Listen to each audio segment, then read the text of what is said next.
Right, so thank you for doing this interview with us. We've been covering this issue here for years, decades. Why is this a priority for the administration now? Yeah, there's nowhere more important for us to be on Earth Day than right here.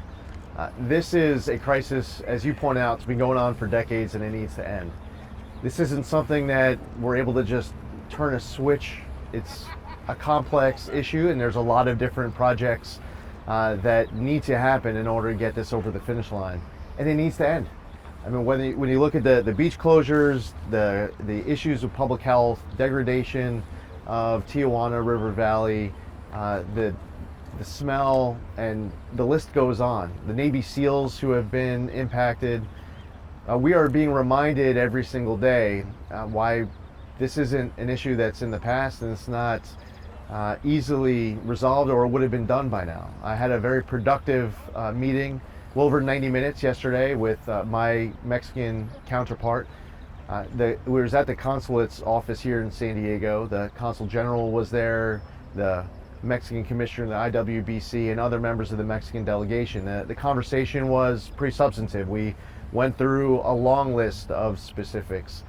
The follow-up is going to be incredibly important, to act with urgency, to instantly be getting on the same page on timelines on everything, and making sure that the timeline for everything is pressure tested to make sure that it's getting done as quickly as possible.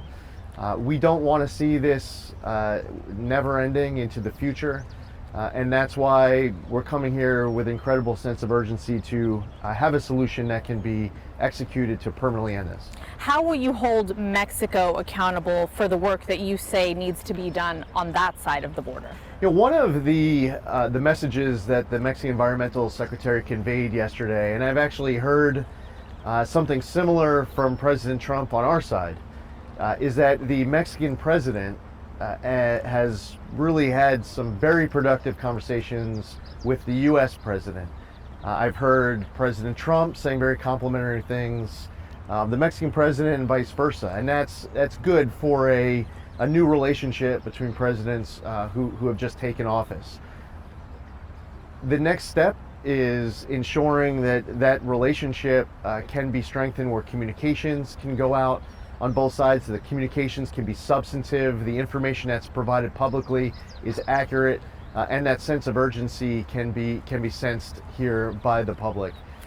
If this is a priority for the administration, why deny the Superfund request from local leaders? So right now, as we're looking through all of the solutions here, it's important for Mexico to do a lot of Mexican side projects. This is not a U.S. side answer only. I wish that we could just resolve this all on our own. Maybe it would have been done 20 years ago. On the Mexican side, they have population increases. Not only should the projects be done for planning for current population, but also where's that population going to be in 10 years, 15 years. The building of San Antonio de los Buenos treatment plant is a positive step. We're going to send EPA personnel there instantly. That was something that was discussed last night. We talked about chemical treatment of effluent to eliminate bacteria. We talked about diverting 10 million gallons per day from the Tijuana River to the dam. There's a lot of needs on the Mexican side. On the U.S. side, the plant has been by far the biggest investment that's gotten the most amount of focus. As we've seen here at this stop today, there's more that needs to be done to make sure that the beach closures end and some of the other environmental impacts are over. But for the most part, we are well under the impression, we understand that this is going to have to require a lot of action on the Mexican side. I consistently speak and interview people that get sick, that say that they're having to go to the emergency rooms, that they're breathing this, that they're smelling this. You can smell this, right? Yes, yeah. So what's their message to them? What is the long-term concrete solution so they stop breathing in this toxic air? Well, I mean, everything that we're discussing here is all part of that solution. I'm a New Yorker. I learned a very valuable lesson as a New Yorker post 9/11. EPA came in and made one of its biggest blunders it's ever made. They said that the air was safe to breathe.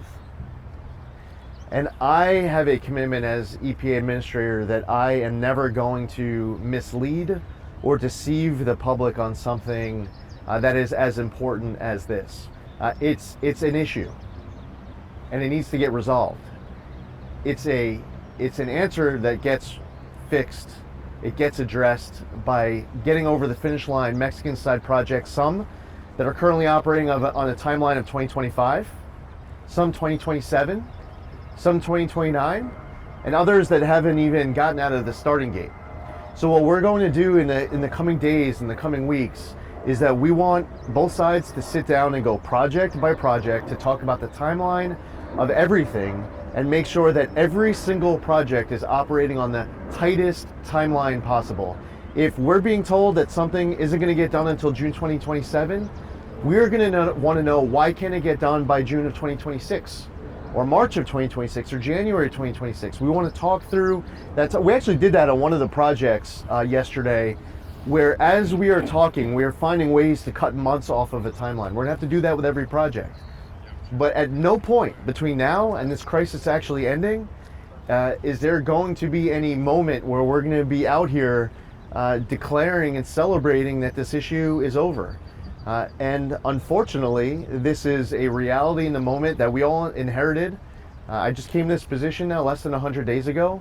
However, I hear from this congressional delegation, I hear from local leaders, I hear from the local media, and from the local populace, loud and clear, that we need to do everything in our power to help address this.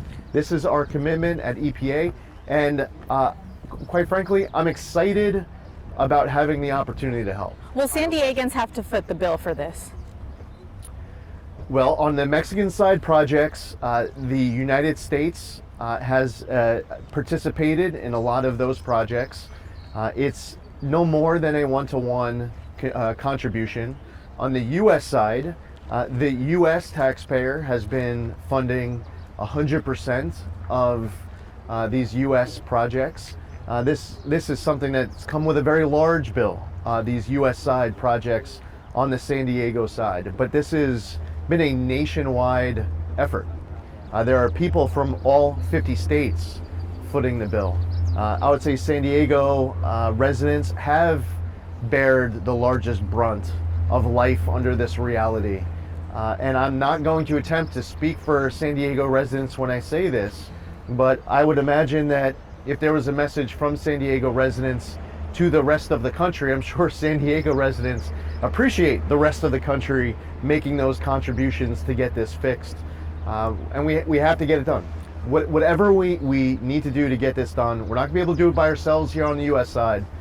So this relationship between nations, it's critical that we work collaboratively, but it has to get resolved. Will you meet with the community, with Border Patrol, with Navy SEALs, with the Today? people that say they're getting sick? All day today. Thank you. Yes. Thank you for your time.